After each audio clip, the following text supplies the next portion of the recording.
दोस्तों, मैं आपको बताना चाहता हूँ कि बात उस समय की है जब दिलीप कुमार सुपरस्टार हुआ करते थे। लगभग 1960 की बात है, जब प्लेन में सफ़र करने के लिए दिलीप कुमार पहुंचते हैं तो प्लेन के अंदर बैठे सभी लोग अचंभित हो जाते हैं। सभी उनकी तरफ ऑटोग्राफ लेने के लिए, कुछ लोग हाथ मिलाने के लिए उनकी तरफ आगे बढ़ते हैं। ये सारा कार्यक्रम होने के बाद दिलीप कुमार अपनी सीट के पास जैसे ही पहुंचते हैं, एक व्यक्ति वहां पर जो बैठा हुआ था, जो साधारण सा दिखता था, उन्होंने उसकी तरफ देखा, लेकिन उस व्यक्ति ने उनकी तरफ बिल्कुल भी ध्यान नहीं दिया। जब दिलीप कुमार वहां बैठ जाते हैं तो दिलीप कुमार को बहुत ही अचंभा होता है कि उनके बगल में दिलीप कुमार बैठा हुआ है और वो शख्स जो है उनकी तरफ बिल्कुल भी ध्यान नहीं दे रहा है। कुछ समय बैठे रहने के बाद दिलीप कुमार को इच्छा होती है कि वो उससे बात करें। दिलीप कुमार कहते हैं कि हेलो, मैं दिलीप कुमार। उन्होंने देखा और बोला ओके। फिर वो अपनी मैगजीन की तरफ वापस पढ़ने लगते हैं, अपनी मैगजीन को। दिलीप कुमार ने अपना परिचय देते हुए बोला कि क्या आप मुझे नहीं जानते हैं? तो उन्होंने उनकी तरफ देखा, बोला कि मैं आपको नहीं जानता हूँ। ऐसे में दिलीप कुमार को अंदर से और ज़्यादा झटका लगा कि मुझे इस भारत में ऐसे भी आदमी मौजूद हैं जो मुझे नहीं जानते हैं। फिर दिलीप कुमार ने बोला, मैं फिल्म अभिनेता हूँ, मैं फिल्में बनाता हूँ। तो उन्होंने जवाब दिया कि मैं फिल्में नहीं देखता हूँ। इसके बाद दिलीप कुमार उस प्लेन में शांत बैठे रहते हैं और जैसे ही प्लेन अपने नियत जगह पर पहुंचता है, वैसे ही सबसे पहले वो बैठे हुए शख्स को वहाँ के एयर होस्टेस आती है और उतरने के लिए बोलती है।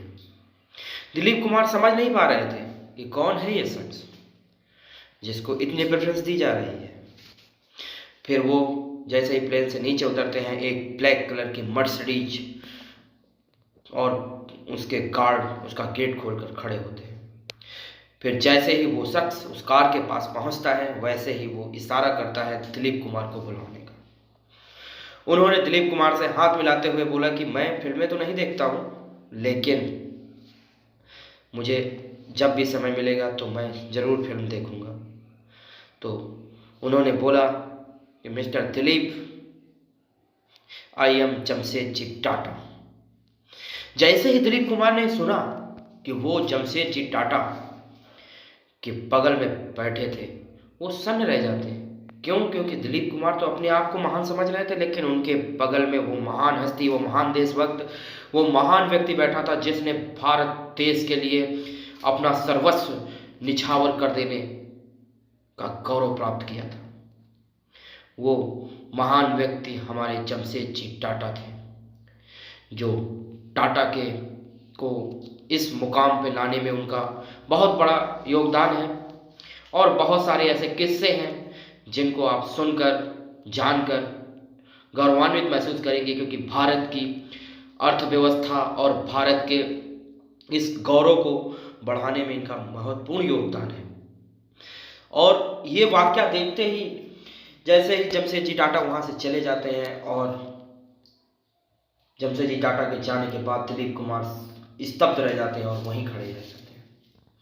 इतनी सीधी कहानी दोस्तों चलते चलते मैं आपको एक जानकारी देना चाहूँगा कि आप जिस कंपनी में काम करते हैं, जो वहाँ पर मेडिकल फैसिलिटीज़ मिलती हैं, जो आपको पीएफ फैसिलिटीज़ मिलती हैं, जो दुर्घटना बीमा आपको मिलता है, ये सारी योजनाओं का आरंभ के जनक माना जाता है हमारे जमशेदजी टाटा को। जमशेदजी टाटा वो हस्ती थे जिन्होंने भारत के गौरव को बढ़ाने के लिए अपनी टाटा एयरलाइंस को जो है नेहरू जी को दे दिया था, जो आगे चलकर इंडियन एयरलाइंस के नाम से जाना गया।